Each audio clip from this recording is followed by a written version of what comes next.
Hello, everyone. Thank you very much for joining us today. It's an absolute pleasure to do my first webinar for the Digital Culture Network. I'm just going to quickly read some bits and pieces out. So we're going to be recording this webinar for YouTube. So after it's going to be available on our YouTube channel, probably about 24 hours afterwards. So don't worry too much about taking too many notes.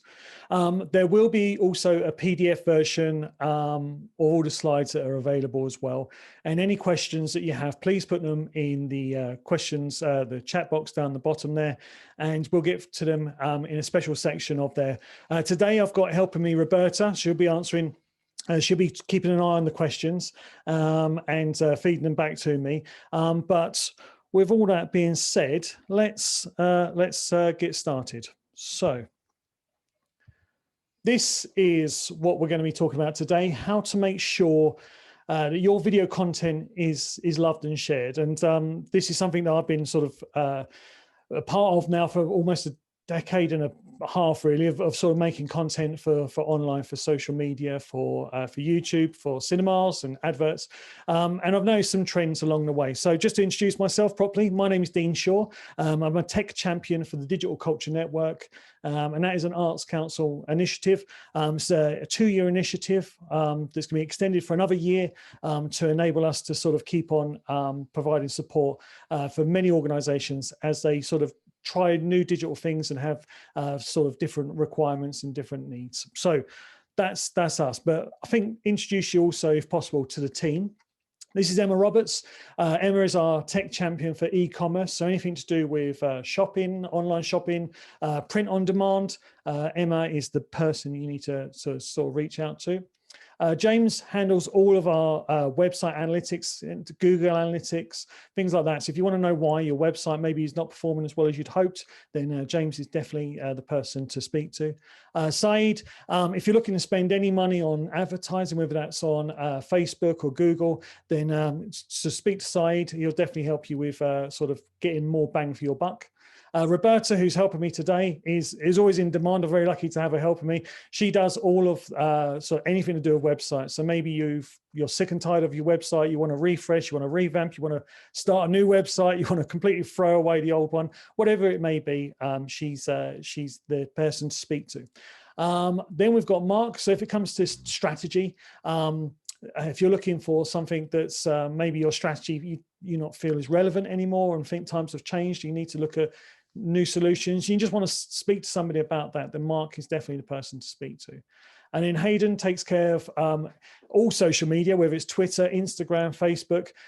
It might be that your posts aren't having the sort of desired effect you'd hope, and you may need somebody just to have a sort of glance over that, or maybe you want to try something in a new direction and you want to speak to Hayden about that, definitely speak to see him. Nick takes care of box office, ticketing, CRM, so anything to do with those sort of things that we need to do, whether it's regard to box office, whether it's managing your CRM and getting the best out of it, then speak to Nick. Then Peggy is email marketing as well. So really important that whilst we sort of probably focus a lot on social media and maybe not so much email marketing, it's been proven that email marketing cuts through all the noise and can be really effective still. So check out Peggy's latest webinar. It was fantastic, really eye-opening. And then there's me, and I'm tech champion for content, which we're going to be getting onto in just a second. So we can be found on our new, very shiny and rammed to the rafters website, which is full of content to do with sort of resources on all the things that we specialize in, whether that's email marketing, CRM, content creation, social media. There's lots of sort of signposting to other great resources. We are doing more and more webinars, just like this one here. This was one that James done on Google Analytics, setting up your accounts, what to look for, the best practices, things not to be so worried about. That's what James went through on that one. They're really, really interesting. I think it's subscribed by almost 600 people. So quite a lot of people wanting to get to know more about their websites and the performance that they're getting from it. It might be that a webinar is the first step, but then you might need to speak to us on a one-to-one basis. And you can do that simply by clicking on Ask a Tech Champion on our website. And that would take you through to our sort of main hub where they'll be able to send you off in the right place. Our YouTube channel is full of videos that are how-tos. We also have our webinars on there, of course. This was a how-to on how to shoot content with your mobile phone. Straight after lockdown, a lot of people only had their mobile phones, so we had a lot of questions about that.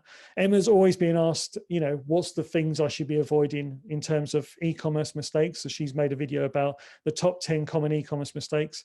And then we've got our case study, something that's really quite dear to me, which is the ability to go and meet organizations who are doing really, really good work and to find out more about them and to do a case study when possible. Hopefully in the new year, this will be something that we can go back to. This was the Museum of English Rural Life and their incredible Twitter, their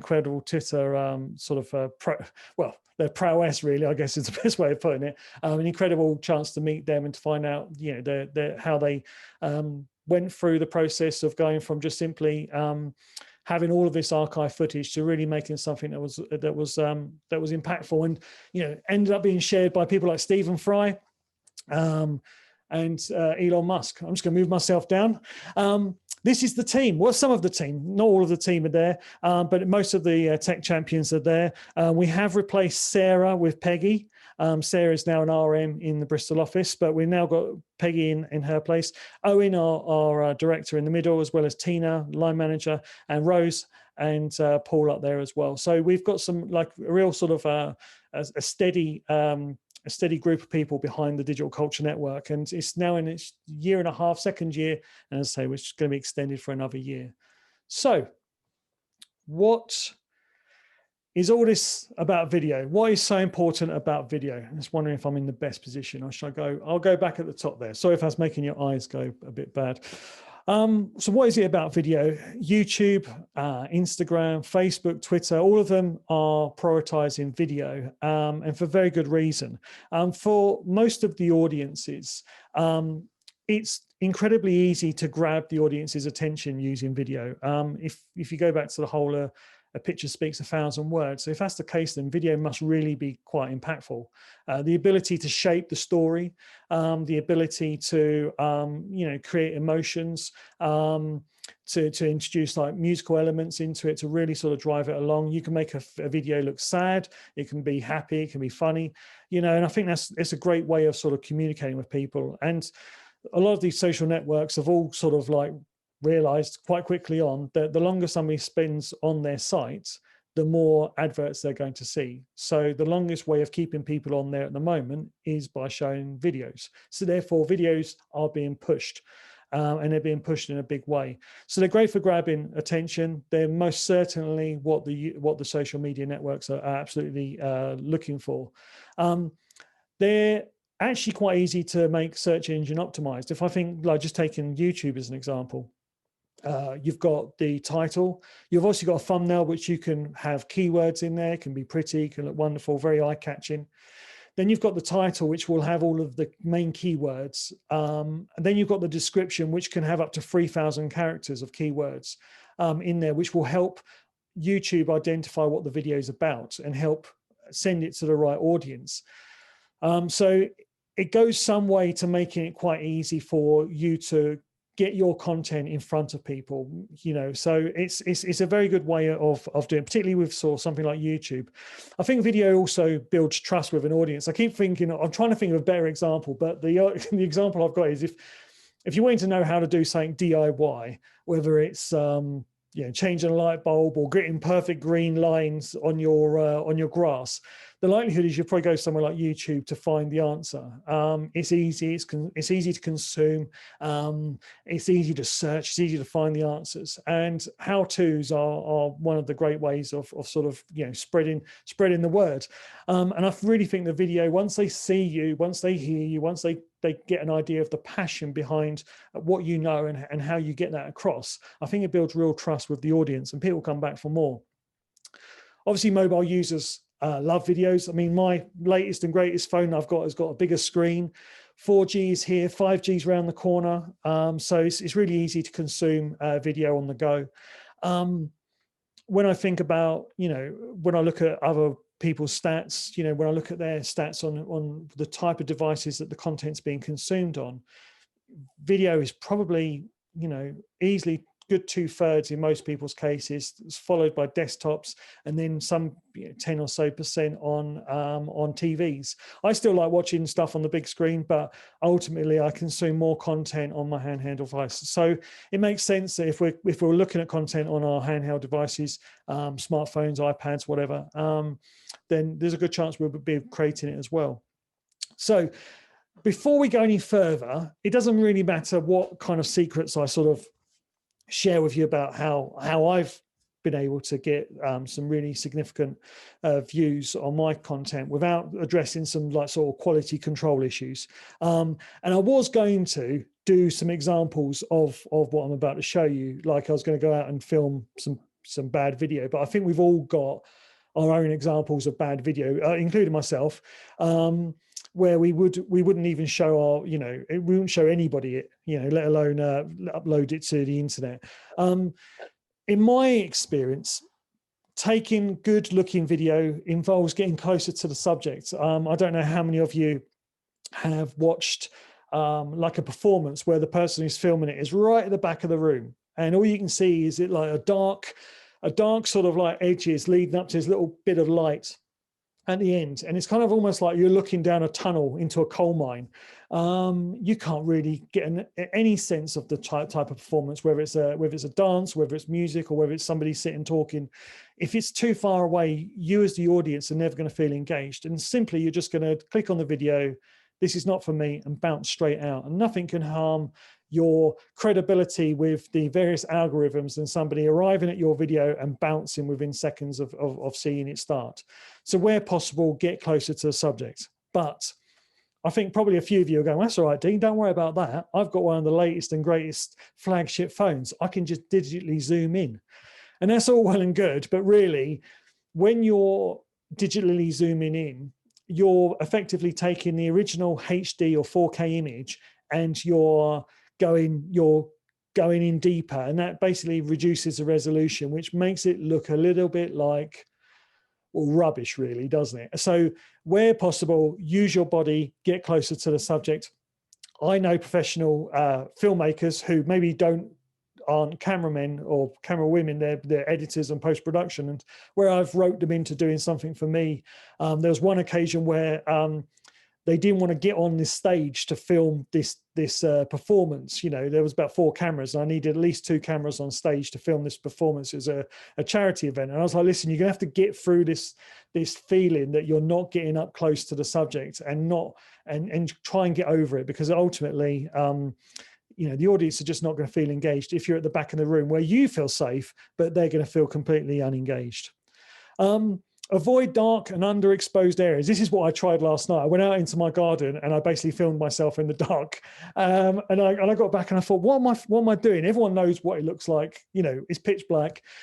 If you can't see with the human eye, the likelihood is your camera, your phone, whatever device you're using, unless it's something like the latest Sony A7S3, which can virtually see in the dark, pitch black, there's very likelihood is that you're going to see that. And what happens there is your camera then starts making adjustments, and it starts adding more electricity to the sensor. It's called ISO. The ISO gets pumped right up, and then what you're left with is really blotchy, kind of like messy looking video. It almost looks like it's like an old-fashioned computer game. It becomes quite clunky. So try and avoid that. You know, think about what you're trying to achieve. If it's too dark, simply don't film there.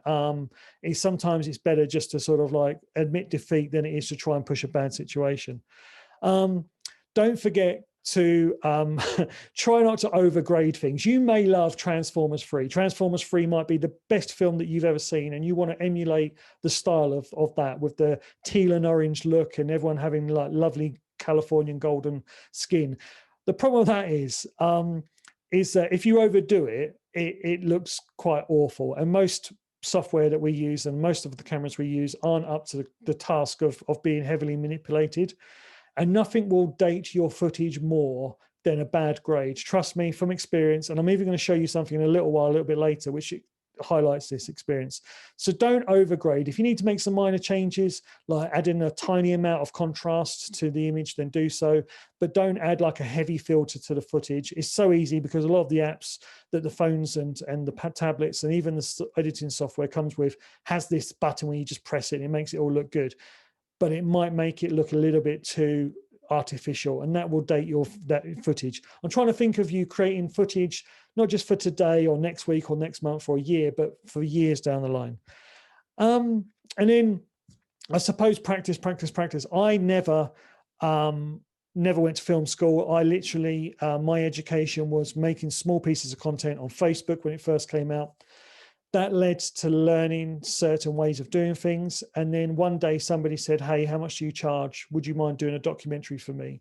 And I never looked back. And, within a couple of years, I was, directing big Formula One adverts in the Middle East. So through all that practice, through learning by my mistakes and by making, try not to make the same mistake again, I was able to get to a standard where I was sort of competing for jobs with people who have been doing it for 10, 15, 20 years. So it really is about sort of like practice makes perfect, or as near as damn it, because you'll never quite get perfect.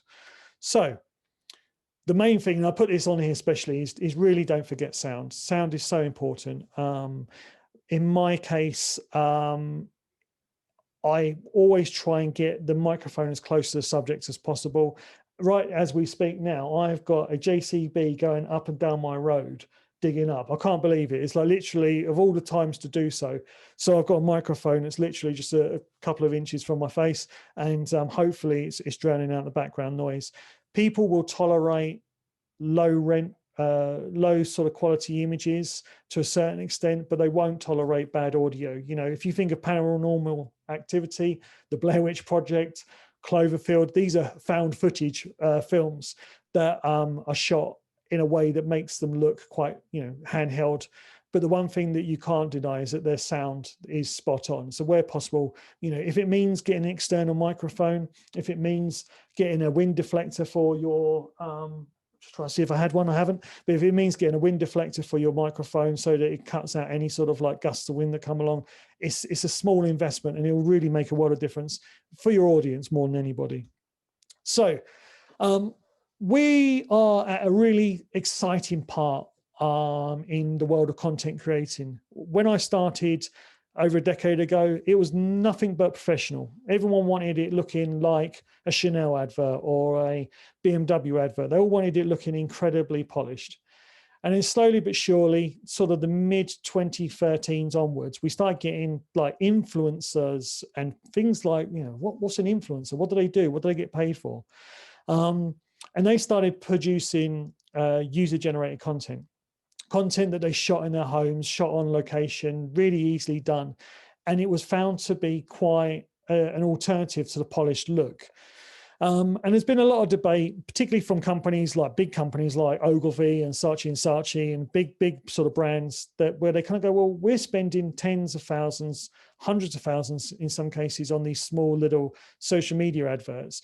Are they really having the effect that we think they are? So somebody put their money where their mouth was, and they made 2 videos, both advertising the same product. One being a polished, I would estimate about a 20 to 30,000 pound piece of animation, and the other one being a user-generated version. So as you can see, you've got on the left-hand side the polished version. You've got a hand model with some beautiful nails, 2 hand models by the looks of it. And then on the right-hand side, you've got somebody who's just gone to the supermarket, brought a pumpkin, some sweets. They've put them on the worktop, and they're doing their bits and pieces with them. They've tagged it at Smarties. It's the exact same product that's being sold. When they looked at the engagement, there was 2 times more engagement for the organic version. So it kind of put things into perspective, really, that the audiences today are looking more for a genuine voice and not necessarily for that ultra polished look that we so desperately would love to emulate. We want to make it look like a Hollywood film or like a big Chanel advert or something like that, where it just looks, exquisite. But really the honest the honest reaction from most of the audiences is they're just looking for something that's sincere, and it maybe doesn't look so polished and comes from somebody that we can trust and somebody that we can get on board with. And that's why there's been such a huge explosion of influencers. And I don't really like that term, because I hate somebody to have an influence over somebody else. But there's a good reason why I've got the camera I have, the phone I have, the computer I have. It's because I've watched somebody talk about it with passion, and I've trusted what they've said, going back to that whole, video telling us, giving us sort of a reason to sort of build that trust with the audience. This is a prime example. So just on one of the last things to do with vertical versus horizontal, a lot of the time, this is one of the sort of sticking points that is a bit of a strange one, really, because the things change from time to time. And at this moment in time, as we record this today, you'd have to say that if you were shooting a YouTube video that was going to be longer than a few minutes, that was going to be the idea of being an evergreen piece of content that was going to stick around for a long time, then the likelihood is you'd shoot it horizontally, 16:9, okay? If you shoot it vertically, what will happen is you'll go into the YouTube timeline and you'll get these blurred edges down the side, which will make it look like, you're coming out of a shower door, I should imagine. And it's not quite nice, in my opinion. If it's going to go on Instagram stories, if it's going to go on sort of even Facebook and even into the feed, then you want to have as much real estate as possible, because what's happening is those people that are using those sites are scrolling through at a rate of knots. And the longer they've got to see that bit of video, the more chance you've got of them stopping and watching it for a few seconds longer. So by doing it 16:9, you're sort of reducing the amount of real estate you've got on the screen. So therefore, it's quite important to kind of understand where your content's going to start with. Obviously, I appreciate there's times where you might make it for YouTube and go, do you know what, it's so good, we should really recut it down, make it a bit smaller and put it up on Instagram. And in that case, you might have to make some compromises where you change the aspect ratio from 16:9 to 9:16, and therefore you kind of zoom in a bit. So therefore, you might have to make some sort of like allowances and maybe film a little bit further back. It becomes a bit of a minefield, but the long and short of it really is to try and think about where this content's going to go. If it's going to be a sit down with somebody talking about a particular artifact or a painting or a dance or whatever it may be, maybe you're speaking to the director of this latest play, it might be that it's going to go longer than 4 or 5 minutes, and there's no way that an Instagram audience are going to sit there for that long. It's debatable whether they're going to sit there for that long, maybe on Facebook. Maybe if we're going to do that, we should do a 5-minute edit, 16:9 for YouTube, and then maybe a shorter version with like the highlights for more of the disposable sort of Instagram stories, Instagram feeds, Facebook, and so on and so forth. So where possible, try and understand where your content's going to end up in the first instance. There is something very exciting coming around the corner. If it might have even launched, it has already in India, and that is YouTube Shorts. Basically, YouTube have sat there and gone, we really need to get on this whole Instagram stories and TikTok and all these other platforms that are shooting vertically.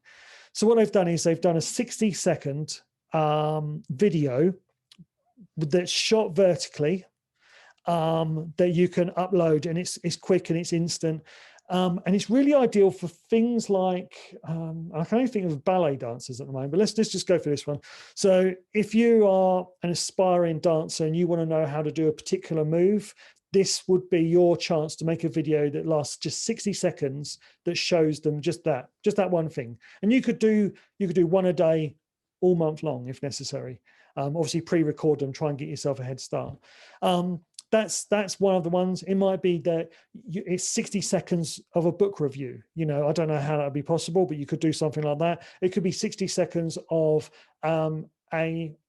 taking a quick look at an amazing piece of art that you've got hanging in your gallery. Whatever it is, it's where the creativity is starting to come in handy. It's probably easier to make something 5, 10, 20 minutes long, but making something that's 60 seconds that gets to the point that can be edited quite easily, quite quickly, and consumed quite effortlessly, that's going to be a challenge. But the best of all, you can shoot it all on your phone, and you can edit on your phone, and you can upload from your phone. So in theory, that should make it more accessible to more people. But that's coming. If it's not landed this week or last week, then it's certainly just around the corner. I'm going to just go over this very quickly. I have got both an Android and an iMovie phone, iPhone. I use both from time to time. I must admit my latest and greatest is the new iPhone, so I'm quite excited about that. It's got a nice camera, but the app is iMovie, which is only available on an iPhone. So many people find themselves wanting to find an editing app that's going to be suitable for that. And pretty much most editing apps are built similar, whereas you choose your videos, your clips from your camera roll, you load them into the timeline, and then using your finger, basically, you adjust the length of the clip. You can cut the clip, you can add various different sort of titles and effects, and it makes it so much easier. This is InShot, available if you wanted it on an iPhone. You could have it on an iPhone. I think it's free.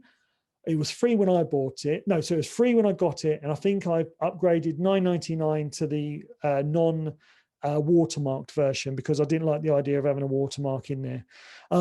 As you can see, it's easy to add photos, it's easy to add different video clips, and it's certainly easy to add things like text. Where you might struggle is on things like subtitles. That can be incredibly difficult to do on such a small device, but putting something like your name in there and putting that on there is quite easy to do. It has also got the ability to add, if I just scroll down, some really awful effects. Remember I was saying about don't over egg it with the effects? Look, there you go. So if you want to make your footage look worse, then there's all of these wonderful apps that I would avoid. I'd avoid like you wouldn't believe, because it just dates it. You'll just look back and you'll just think to yourself, what was I thinking in 2021 when I made that video and I added flames to the bottom of it? What was I thinking? What was I thinking? So that's one of the editing apps that I use when I simply use my phone. The reason I guess I go on about the phone so much is that whilst I've got a nice camera here and I've got another camera over there, the phone is the one thing I carry all the time. It's the one thing I'm not embarrassed to take out in public and start filming with. It's the one thing that I can guarantee that I'll get a roughly pleasing image in a pinch. With the other ones, I have to make sure the batteries are charged. I must make sure I've got audio. I then have to debate what lens I want to bring, what microphone I want to bring with it. And before I know it, I look like the BBC outside broadcast unit. So in many ways, if you're just trying to capture things on the fly, then I always sort of like cut your teeth on the phone, and then sort of graduate onto like the bigger cameras if you want to, if you feel the need to. So hacking the algorithms, how can we do that? Well, you know, there is a secret to it, but it's not what everyone expects. I don't think anyway. You might say, oh, that's exactly what I expected, Dean. But the longer the user, and I really do hate that word user, but the longer the user is engaged, the better the various algorithms will view your content, will see your content. So if somebody's clicked on your video and within a few seconds they've gone, right? That's just like the worst signals ever. If they've watched the video halfway and then gone, that's good. And if they've watched it right away through to the very end, they've then liked it, they then subscribed to the channel, and then they felt compelled to leave a comment, that's like getting all the numbers on the lottery. It really is. Because what they'll do is they'll tell all the algorithms, regardless of whether it's Facebook or YouTube or Instagram or whatever it is, they'll say to them, this content has been enjoyed by more than XYZ people for a longer period of blah, blah, blah. And therefore we should send it elsewhere. You know, so it's kind of like an obvious thing, but it's when you break it down, you start to see, you know, how it is. And the most important question is, you know, how can I then make, instead of hacking the algorithm, instead of trying to fight with something I've got no way of knowing what's gone into making it. I'm not a programmer. I don't know how many data points there is. The question I really should be asking is how do I start making engaging videos? And the first thing to do is start to realize that content is simply for human beings. It's not for the algorithm. It's not for YouTube. YouTube doesn't care if you've taken the picture of a yogurt pot. Or the latest and greatest concert by Taylor Swift. It doesn't know. It can't value those two things. It it can detect what they are. So if it saw a video of Taylor Swift, it would go, that's Taylor Swift. We've identified that. This will be something to do with music. So already it starts to categorize it. So regardless of what you say in your title and your description, it's already got kind of a rough idea as to what it's about. So content is for humans, and it's simply just not for robots, okay? And this is why, certainly with YouTube and certainly with Facebook and Instagram, that these algorithms are all structured to look at the video in this sort of shape.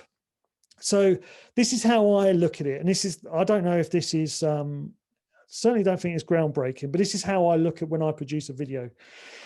The intro has always got to cover what we're there to achieve. So we're planning that they've looked at the thumbnail, right? They've seen the thumbnail and they've gone, oh, I like that thumbnail. That thumbnail is exactly what I like. It's contrasty, it's clear. It kind of says what I'm looking for. And the title says what it's about. So let's say it's about this video is going to be about the author Ian Fleming and the character James Bond. Okay, let's put this into some sort of context. You're going to have to bear with me. So we've seen the thumbnail, we've read the title, and now we've clicked on the video. Best thing about it is we've got a chance in the first 10 seconds or so to say what that's about. So in the intro, we've got to say who, why, what, or where, and how. So have you ever wondered why Ian Fleming has been such a celebrated author and James Bond remains an icon even to this day, long after the death of its author, and times have changed. In this video, we're going to discuss exactly that. We're in here with some nice bit of branding, a nice bit of titles. That kind of like, you don't have to do that, but I always think it always makes the audience know that they're in for a quality experience. That's what I hope anyway. So you've introduced what the video is about, which reaffirms exactly what the title's done and exactly what the thumbnail's done. You've then got your branding that you've chucked in there, and then you go into something that most people don't do. They do a recap. So if the audience is under any misconception that this video is about something else entirely, their mind is put at ease by the recap. So Ian Fleming first wrote Casino Royale 1953, and to this day it remains one of the best-selling books in blah, blah, blah. Why is that? When times have changed, people's attitudes towards women and so on, blah, blah, blah, have all changed. And is it out of touch with modern society? What makes it so blah, blah, blah? Be a bit controversial, sit there and ask the questions. In this video, we're going to go right through that. And then you get into the body of the content. Through there, you can sort of tackle the difficult questions. You can sort of like say we're looking at something else. You could show somebody the dance move that they've come all the way to, watched your video for. You could discuss why a painter is so highly regarded. You could talk about why a particular festival is so fantastic and all the great things that you've got coming up in next year's festival. That can all be tackled in the body of content. But all along, you're kind of holding the audience by the hand and leading them down this path where you're sort of like shaping the story around what they've come to expect. The audience have always come to expect, what is this video about? Don't leave them in the dark, because their patience is so short because they've got so many other things they could be watching that they'll just go quickly. I always think about like Hollywood movies. If you watch a Hollywood trailer, you'll see that pretty much in the trailer, which lasts about 90 seconds, 2 minutes long, you've pretty much seen all of the film. You're under no misconception what the film's about. You've seen all the big reveals, the explosions, the whatever.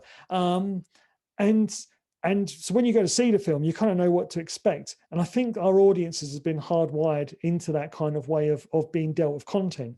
We haven't got the ability to give these people a trailer and then expect them to come and see our finished video. But we have got the ability to spend 45 seconds kind of recapping and introducing what the video is about and then getting onto it.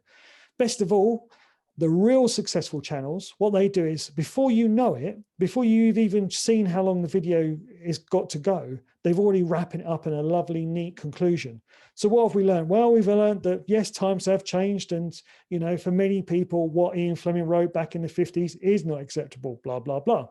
What have we learned? We've learned that this ballet move is an incredibly difficult one to get right, and it takes time and practice and blah, blah, blah. And we've seen how hard it's been.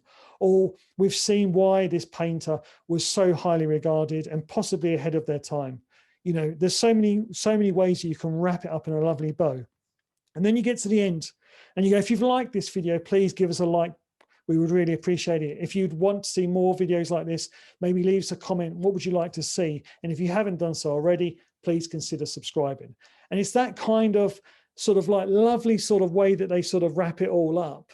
That means that regardless of whether it's on sort of Twitter, whether it's on YouTube, whether it's on Facebook, or whether it is on sort of Instagram, depending on how long your audience typically spends watching your content, you can shorten it accordingly. So for instance, if it was going on Instagram, the likelihood is you probably wouldn't be able to do much of a conclusion. You probably wouldn't be able to do much of a ask for likes and subscribes, because you just simply would probably lose the audience before then. But there's nothing stopping you from reaffirming what this video is about. Have a little bit of branding that lasts just for 5 seconds, just to sort of establish who you are. And then that recap before going straight into the body of content. And honestly, your audience will respond so well to it. It's quite incredible when I've seen this adopted, how well the audience stays on the videos for longer. You get past that difficult sort of 25-30%. You then get into halfway points, and before you know it, you're like, wow, we're getting sort of 50% watch time, you know, which is incredible. Really it is. So in short, we need to get the audience to love your videos. If we do that, the algorithm will follow. As I said, the algorithm is not there to sort of catch you out. It's there to serve more video content like the one you've produced to more people who are going to enjoy it for longer. By doing so, they're going to stay on. More people are going to see the adverts. They're going to make more revenue from the advertisers. As far as they're concerned, they're winning. As far as you're concerned, you're making content you've always wanted to make to an audience, whether that be a niche audience or not. We're going to come to that in just a second. It doesn't have to be millions and millions of people. It could just simply be thousands of people. You know, tens of thousands would be great. You know, 100,000 would be absolutely amazing. So to give you an idea, this is the Tank Museum. Now, Tank Museum have been making video content for an awfully long time, and they've kind of adopted this approach already. Now, they're in lockdown at the moment, and this was one of the episodes during lockdown. Simply a man sitting in front of his iPhone, by the looks of it, wandering around the workshop, looking at shock absorbers. Now, for I reckon 99.9% of us out there, this is not really what we consider quality entertainment. I could be wrong. If I am, I do apologize. But you cannot argue with the way that the Tank Museum have found their voice. They've got their niche. They know their audience. And as a result, they don't need to put too much in the description. Yeah, they've got the keywords in there, like the Tank Museum and certain bits about the tanks that they're doing, links off to other places. But what they've really got is a loyal following, a loyal audience that go out of their way, not just to like the video, but to make a comment on the video, to thank them for putting the video together, you know. And as a result, if you look on the right-hand side, all of the videos, pretty much 90% of the videos that they're suggesting are all from the Tank Museum, because the YouTube algorithm knows if I've watched this video, the likelihood is I'm going to find real benefit from watching another one. So as you can see, it just goes on and on and on. Right, back onto another niches. This is a drag racing film set in the Middle East, in Bahrain, and it was directed by me. So this is the exact same thing. Back in 2013, I uploaded this video. It's the quarter mile, the fastest Supra in the world. To date, it's had 3.4 million views. I even got a shake in there as well. And, you know, a lot of it is talking heads. But how the video started was, it started with an attempt at breaking the world record set for that class of car. And as soon as we get to the point where we're just about to see whether it done it, it goes back three days in time, and we see the preparation for the weekend. It was incredibly well received. When you consider Bahrain is a tiny little island, I don't know if any of you have been watching the Formula One in the last couple of weekends. This is where it was filmed. As you can see, this is the world record attempt. It's like he's gone into warp drive. Thankfully, that's a GoPro. I didn't have to sit in there. And very, very lucky obviously on the day that I got there, it was a world record. But people didn't really watch it for that. They watched it to sort of have a debate about whether it was really the fastest car, whether it was really a Supra still, whether it was some sort of rocket ship. And when you consider the size of the island, the size of the people that were probably interested in that, to have over 5 million views, to have over 500,000 views is quite exceptional, really.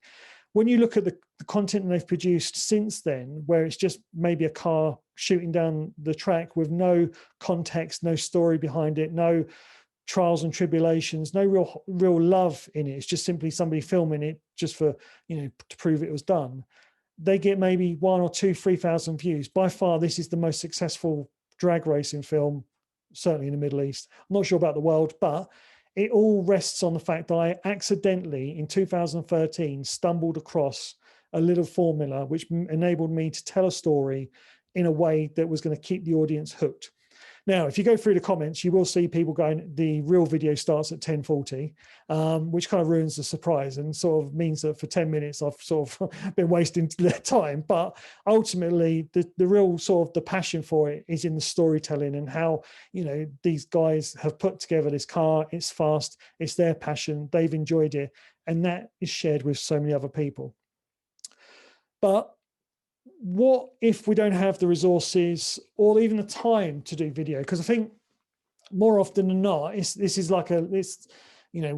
when I joined the Digital Culture Network, I met quite a few people who maybe thought that video was like a luxury, and it was like, oh, well, we haven't got the time, we haven't got the resources, and it does take a long time, to get quite good at it, to learn by your mistakes, but also, editing it. And if you've got stakeholders involved, sometimes it's very difficult to get that passed by them. You might send it off to your line manager, and she might come back and say, Dean, this is wonderful. I agree with you. It could well be Oscar worthy, but I don't like the song. Can you change the song? And you're like, oh, right, okay. So then you have to go and find the song. It takes days and blah, blah, blah. And it really can be quite labor intensive, particularly if you've got limited resources and you're doing other things. So sometimes you might need to sort of like stake a claim in the possibility that there's more to life than a simple post. One of the things that I've worked with quite a few sort of minor brands who might have only had the money to make one major video every 6 months or so. When I say a major video, talking like sort of like a 5-minute long video, which would have taken me a couple of days to shoot. But to them, it was a big deal. What we learned was, particularly in terms of if you've got like one artifact or one object, or like whether it be a painting, or maybe you've got like a show that you're going to be putting on, carousels work so well. For instance, if you look at sort of like what Instagram's looking at, they're looking at the amount of time that somebody's spending on their phone. So obviously they're scrolling up, really quickly. And that means that your post in theory could be on for less than a second. But a carousel would mean that you would click on that photo and then start scrolling across, which means if you've got the maximum allowed, which is 10, in theory, and this is Dean's maths, by the way, that post is 10 times more successful. So for instance, the next example I've got coming up is a Porsche. If you own a Porsche, you call it Porsche. If you don't own a Porsche, it's Porsche. So in my case, it's Porsche. Lots of details of it, big wings, little bits of grills. I don't know what that is. A wheel, there's a wheel. Okay, now if you're a fanatic who loves these cars, that's right up your street. Now, automatically, I flicked straight past the woman with the donkey, didn't stop with her, and I moved on to another carousel. So already that's telling the algorithm that Porsche one and the other video is more in my sort of wheelhouse of what I'm interested in, and maybe not the donkey, which is just one photo on there. It might be that the donkey was up my street, but I went straight past it and didn't really give it a second look. Once again, another bit of, you can probably tell I like motorsport. And this is Jenson Button. So he's done a carousel. And once again, I've spent a little bit longer on there than probably what I would have done if it had just been one photo on there. What other options do we have? Well, podcasts or live stream chat shows. I said I put chat show. Every time I see it, I kind of think to myself, oh, I don't really like that. I feel sort of like Wogan, it's not about that, is it? But there are people out there who have had an incredibly difficult decision to make, and you may be one of them, which was they had a perfectly legitimate plan to do real live events, and in March, April, May, and June came around, and they had to scrap them. And one of these people was the Festival of Ideas, Bristol Festival of Ideas. They got in touch in, I think it was March, maybe. And they said, we've got all of these live events that we had planned. We've had to cancel. We considered doing Zoom, or we considered doing Skype. Is there any alternatives? And I just found Crowdcast. And Crowdcast is like Zoom, it's like Skype, but it's more of a social media networky type thing. It's much more less corporate. It's actually quite a nice sort of place. There's people being discovered all the time. And I said for them to check it out, and they did. And they really sort of they jumped right in. And what Crowdcast has enabled them to have is not just the ability to upload videos, just like we're doing here, but to have people be able to see when people are live. So when you're live on the home screen, it probably will suggest, if you're looking for this kind of content, then Festival Ideas are currently live at the moment. If you've missed it, because we've all got busy lives, we might be collecting the kids, doing dinner, whatever it might be, you've got this ability to catch up with it later on. With Crowdcast as well, you don't have to take payments, but you can also take donations, payments. And if you don't want to do either of those, you can collect information such as email addresses to remarket. So they came back to me about a month ago, I think it was. And it's lovely when people come back to you and tell you how well they've got on. They had 14 events, 2,106 attendees across those 14 events. And they now have a database of people that are registered to see more content like this. They've already got 334 followers that have already got accounts. So you don't need an account. You can simply log on with in your browser with the URL. But they've now got just under 1,400 people that are interested in seeing more of their content coming out there. 66% are regional. Well, that's good, because they would have been in Bristol. I live in Cambridge. There's no way that I could have gone all the way over to see them live. 24% of them national. I imagine that's not Arts Council England national. That might well be right to the top and the bottom of the country. That might be obviously UK. And then 10% international, which, if we're going back to Dean's maths, that's 210 people that would never have probably ever known about this internationally, that have now sort of got onto the way that they have a passion for inspiring programs of discussion and everything around that. And they probably opened themselves up to much more of an audience out there, which is incredible. When life goes back to some sort of normality, their plan is not to drop this. Their plan is to run this in conjunction with a live audience, which I should imagine is going to make it look like Question Time, which is just incredible. So in many ways, some people have really sort of got to grips with it and have thrived in this. So no longer are they looking at content production as a luxury, but more an additional part to their plans. So really quite proud of that one.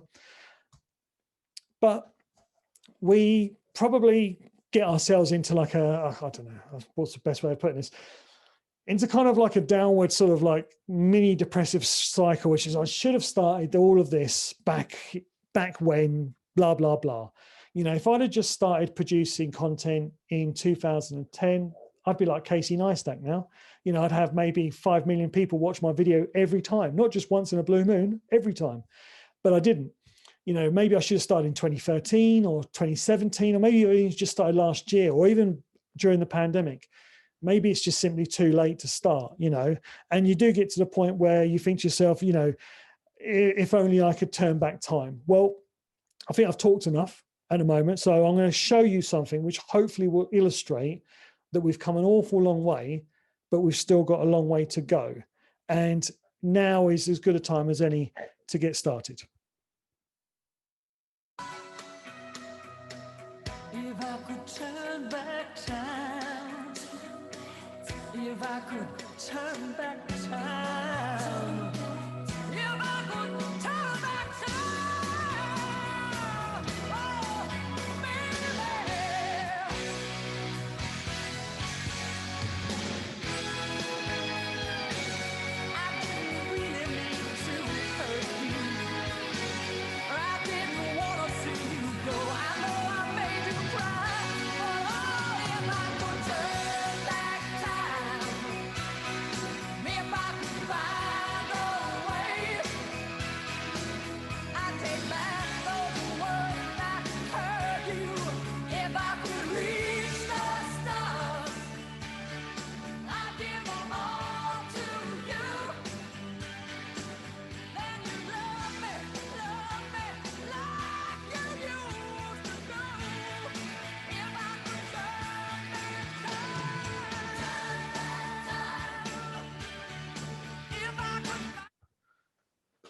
So as you can see, so much, so many people, so many sort of sort of social media platforms. I can't even remember some of them. I was like, God, yeah, that's a blast from the past. They've come and they've gone, and it's very difficult, I suppose, sometimes to look at, these sites and still see that if they're relevant or not. But the main sort of three that are out there just continue to grow in popularity. And if you think that there is it nearly 7 million people? I think my daughter was telling me this the other day, on the planet, and there's 7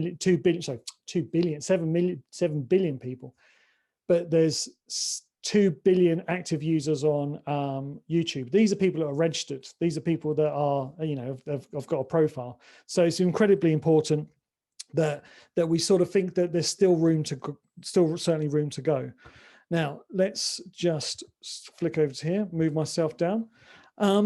So my takeaway from that is that there are plenty more people out there than we can possibly imagine who are going to be absolutely suitable for our content. Remember, we're not looking for hundreds of thousands or millions. We're simply looking for, a couple of thousand, 10,000. That would be a real sort of like a great thing for us to have, 10,000 people who are enjoying our content week in, week out. We're following the process. We're working our way through it, and they know what they get every time.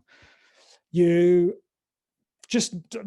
always an audience going to be there for every type of content. And, I think that hopefully the Tank Museum and my drag racing film can illustrate that. I watched a beautiful film, which was entirely subtitled, about dancers. And it was just such an incredible piece. I mean, I had to read so much, but I got the gist of what the hardships they went through. And when I looked at the numbers and how many people had watched that video, it was into the millions. And I think good storytelling, passionate storytelling always goes a long way. So regardless of what you have to offer, just be confident that there is an audience out there for you. And there's still time to stake your claim. I don't think that there is, I don't think it's a crowded marketplace. I think as we become better storytellers and we know how to sort of work within sort of our resources and know what our audience is expecting, I think the algorithms will work with us to enable us to sort of grow and thrive. At the end of the day, that if we're making real progress and our audiences are enjoying it, then it's just going to go further and further. There will always be more love for video. I sort of alluded to at the very beginning. We are dealing with platforms that are commercially minded. They only really care about the bottom line, and they have identified that video is a great way for keeping people on their sites longer. That's the sad part about it. The great part about it is that gives us an opportunity to find people who are looking for content that they're going to love from people like us, and to make that content and to really sort of engage and connect with them. I keep going back to like the people like the Tank Museum who are absolutely adored by their audience, and that audience isn't just in sort of Dorset, it isn't in the southwest of the country, it isn't even in England. It's all over the world. When you see some of the comments, it's hi from Australia, hi from the US. So there is an audience out there, and I'm sure that they will love what you put out. You just need to sort of fine tune it to get it to what they're looking for. So we've come to that part of the presentation where hopefully I've got some questions. I can see some Q&As there. So I'm going to open up to that.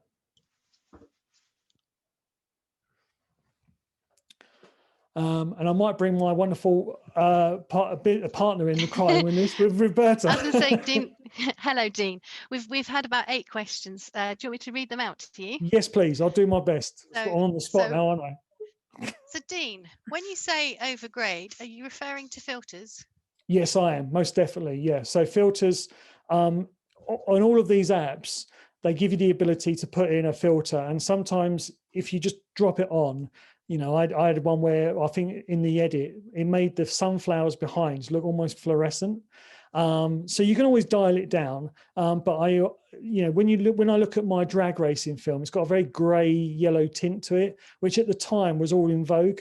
Here we are 7 years later, and if I could go back and change it, I really would. I'd make it more neutral. So tastes change, and I try not to lock myself into that. So where possible, just don't grade as much, Fab. in my opinion. So can you suggest some good microphones, and how much are they? Yes, right. Okay, now in terms of microphones for phones, right, I use, hold on the spot, Roberta. Look at this, right. Okay, so it's a bit of a wiry Fantastic. mess, everyone. I do apologise.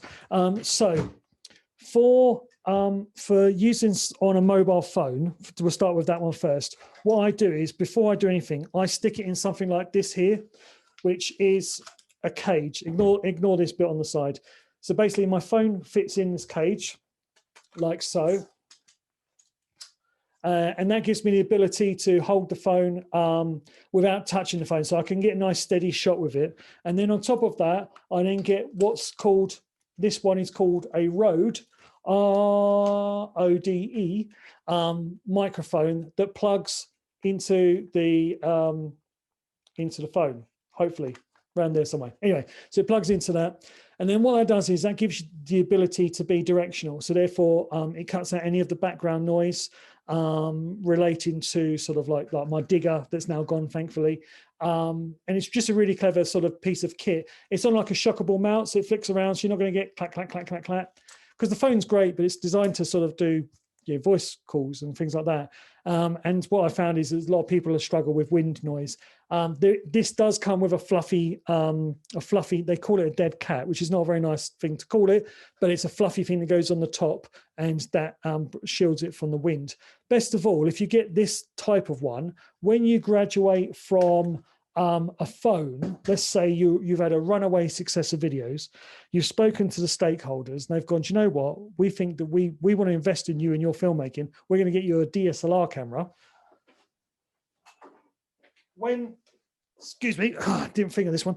When that happens and you get one of these, you can simply mount this microphone to the top and then plug it into the side. And now you've got a microphone which is probably going to outsee most of your other pieces of equipment. So that's the Rode video microphone.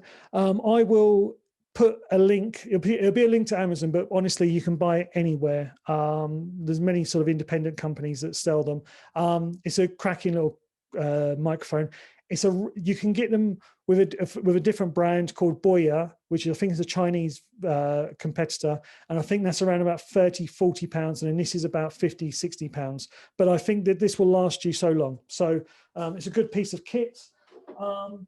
And then for microphones, for everything else, I use a shotgun microphone. I can give you a link to that as well. So hopefully, and then also just one last thing.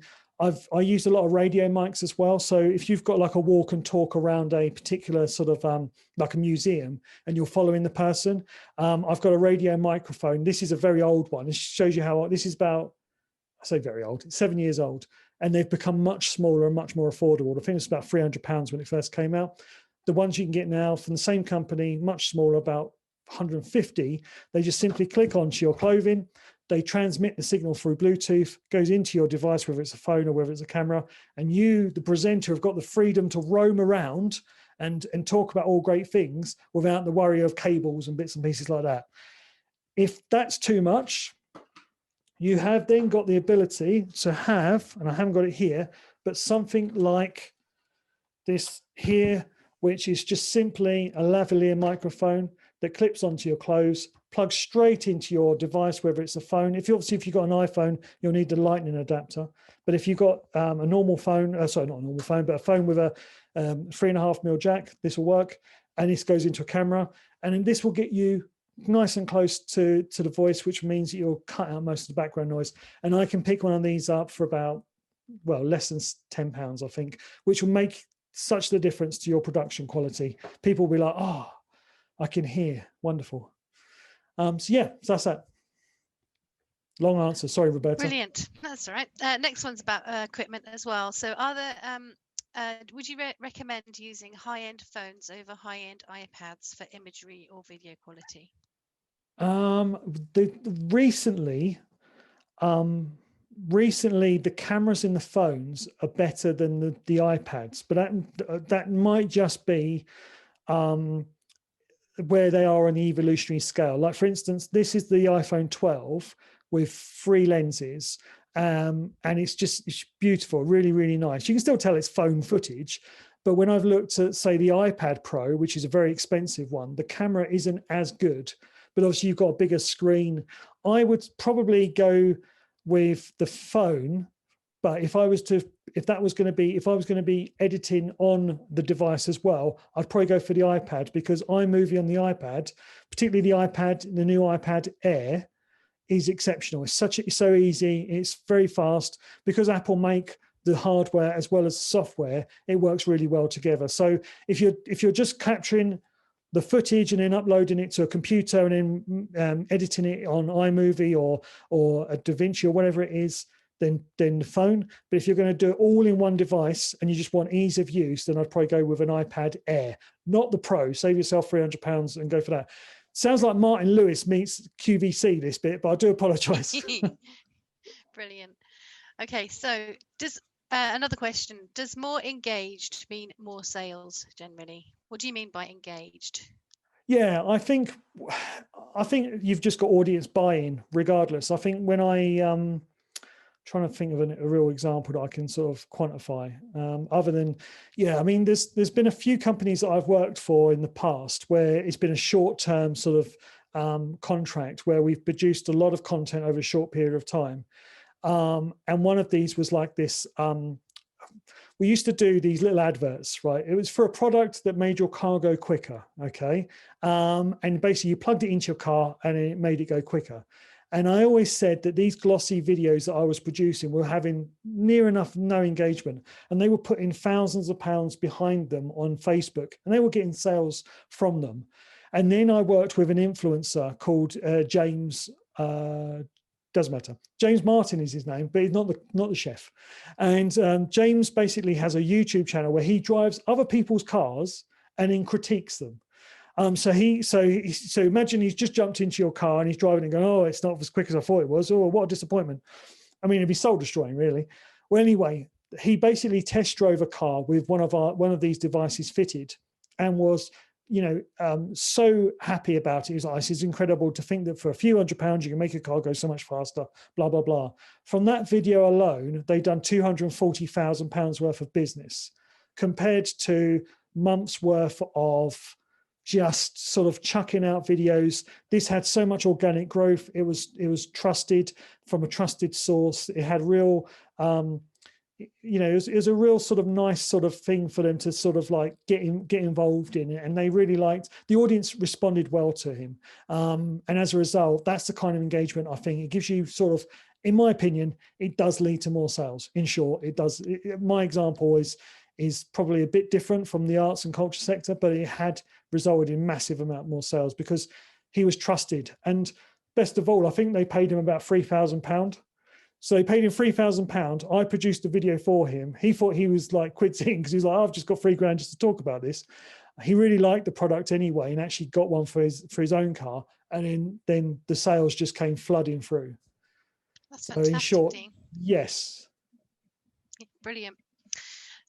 Got a couple more questions. We've got time, haven't we? Yes, we have. Yeah, brilliant.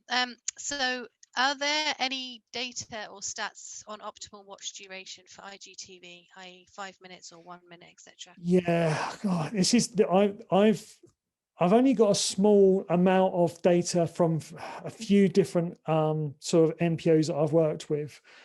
But at the moment, we're not seeing much go past 1 minute 40 seconds. As mad as that sounds, so yeah, it goes 1 minute 40 seconds. So 1 minute 40 seconds to, I think it's 2 minutes 30, there or thereabouts. There's a bigger sort of window, because I think what happens with most of them is they click on to continue watching IGTV sooner than what they get prompted to do.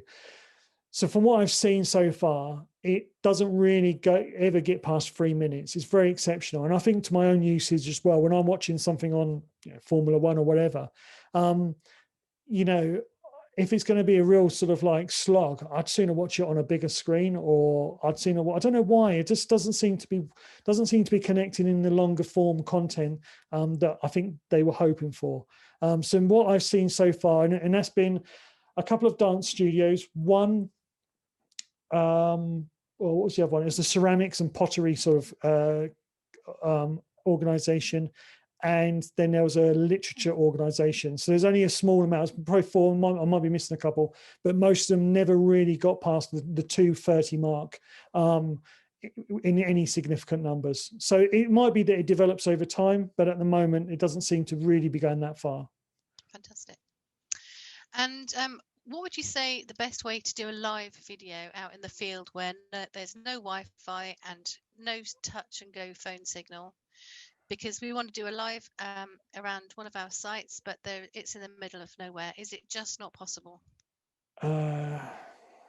Yeah, I'd hate to say no at this moment in time. But if you've got no signal, no Wi-Fi, no 4G, and you're not able to, get a dongle or something to work, it's just going to be very difficult to get there. I did speak with an organization that were looking to do some VR in the middle of nowhere, but they were relying on sort of like 5G coming sometime soon. So at the moment, I'd say no, but I might try and have a look for you. So yeah, if you contact us afterwards, let me have a look, because I would like to know myself, because what would be wonderful is if we could start taking our productions around all these wonderful places that don't have signal and doing something live, because it's proven that live does grab the person's attention there and then in the moment, and it's quite a good way of sort of like reaching new audiences. So definitely let me have a look at that, because I'd like to see if there is something possible. Fantastic. Another one here for you. For quick daily content made for social, where we need captioning, is there any easy to use apps that you can suggest for inserting captions and subtitles? Yes, if the now there's two ways of doing. There's a couple of apps, and I forget them now, but in my pack that I'm going to do at the end, there'll be an app in there which basically Emma Roberts used it. I was like, she's incredible. She's read the whole thing. Yeah, like a teleprompter. So basically she read the whole thing, and then she then had the option of adding the subtitles, her script, to the video, which effectively gave her the ability to do that. So it's called Teleprompter. Thank you very much for that person. I'll double check the link. I'll send it to you. It's very good. Another way that I do, if the video is going to be uploaded to Facebook and you've got time, it sounds like you haven't got the time to do so, but sometimes what I do is if I've got a lot of dialogue to sit and type through, I'll upload it to YouTube, let YouTube work out the closed captions. I then go through it with a fine tooth comb, because there was an occasion where Hayden said, "Hi, I hate digital network," when really he said, "Hi, I'm Hayden from the Digital Culture Network." So quite embarrassing. So you've got that. You always got to keep an eye on it. But once you've made all the minor adjustments, you can then download the SRT file, and that can be uploaded to Facebook and so on and so forth. So that's one way of getting around typing forever and a day. But there is apps out there, if you're using a phone, where you can just simply read it from the script. And if you're using the rear camera, it will obviously be facing you, and you'll just look like you've absolutely nailed it in take one. So that's but I'll leave a link for that, because I have got that on my sheet. Fantastic. And there's just another general editing question as well, and it's do you know any good editing software? What's the good editing software to use for both mobiles? If you're using desktops? What? For both mobiles and desktops. For both mobiles, well, for desktops, it's easier to recommend something like DaVinci Resolve. It's free to download. There is the newer one, has something called Cut as well as Edit, and it's very easy just to simply, if you're looking to assemble some clips together, it's quite good like that. It's very similar to maybe Final Cut or iMovie if you're using an Apple device. Yep, perfect. Blackmagic Design. Thank you very much. So Blackmagic Design, DaVinci Resolve. I think we're up to 17. I've just downloaded it, and it's so simple to get to use. There's many tutorials out there because it's free. So many people are looking to sort of share their knowledge. So there's many great tutorials out there from people who have downloaded it for free and had a go. There is not one, is it One Shot? Is it One Shot or InShot? I get confused with InShot and One Shot, but there is another one as well. I'll leave a link in my PDF that I send through. But check out, if you're using a PC system, DaVinci Resolve. If you're using a Mac, you could use DaVinci Resolve as well. But if I was using a Mac, I'd probably use either iMovie, because it's quite easy to get to grips with. And I will be doing a tutorial over Christmas because I will be bored. So I'm going to do a tutorial on that, and that will be on our YouTube channel in the new year. Early new year. So I'll be showing you just how easy that is to use. Fantastic. And last one, you mentioned a clip-on mic. What was it called? Lavalier. It's the Lavalier. You've got the brand that I've got here is Rode, RODE. But the type of microphone is a lavalier or lapel mic. If you put either of those in Google, it'll come up with exactly that. You can get some ones that are about £6. We've actually got one somewhere hidden on this desk, which has got two ends to it. So one end for you and one end for your interviewee, and you can plonk it on them. It's actually about 2 meters distance as well. So it's almost sort of socially distancing, although you'd have to hand it to them. And in theory, then you just lock the camera off on a tripod or rest it against something, and then you can have a Q&A with somebody. And you've got perfectly synced audio that's nice and clean, it's crisp, and it won't take a lot to make it look and sound fantastic. So that was about, I think, £15 or thereabouts. But I've got a few links that I always send off to people. It is for Amazon, but it does show you exactly what they can do, and then you can find them from a few other sort of retailers if you don't want to buy through Amazon. Oh, we've had one last minute question. Yeah, cool. You forgot to mention a phone editing app for Android. Yes, InShot, InShot. It's the one I showed earlier. It's incredibly similar to most editing software. You pick your camera roll, which ones you want. So you pick your clips. It then loads it automatically into the timeline, and then using your finger, you just simply drag into the order you want, and then pinch to reduce it down. You can then do hard cuts. And it's so incredibly easy to use that it becomes a bit like I think myself looking like my wife might be watching me and I might be doing this because you're trying to pinch, trying to get it exactly right. That's right, InShot. Yep. So it's very difficult to sort of, depending on how big your fingers and the screen is, it can be quite difficult. But in a pinch, if you had to upload 90 seconds of content, 2 minutes worth of content, if you shot it and an hour later you had it ready to go, that's exactly what I would use. That's what I've done in the past. Whenever we've done an event, I haven't sat on my laptop. I've just quickly put something together, sent it to Hayden. Hayden's uploaded it to Twitter. And typically the videos have 10 times more engagement than if we was just to do a text line saying, we're here today at the British Library talking about blah, blah, blah. So it can be something that you can do quite quickly. Time lapse of maybe some people all mulling around, a few slow motion shots, people smiling, having fun, a bit of a logo, bush, straight up, and people know where you are. They can go, oh, that's interesting. I can't wait to see the bigger video. And then you're in trouble. So that's that. InShot is the one to go for Android. I think that covers everything. Perfect. Thanks ever so much, Dean. That was amazing. Thank you very much. Right, so ladies and gentlemen, thank you very much for joining us. We've got your details, so we can obviously send on the bits and pieces. If there's anything in there that we miss, please let me know. We started off with Daryl Hall and John Oates. We've had a bit of share in the middle. I noticed we lost 2 people during that, though, so I was a bit worried about that. So I'm going to thank you very much, and I'm going to leave you with a little bit of T'Pau.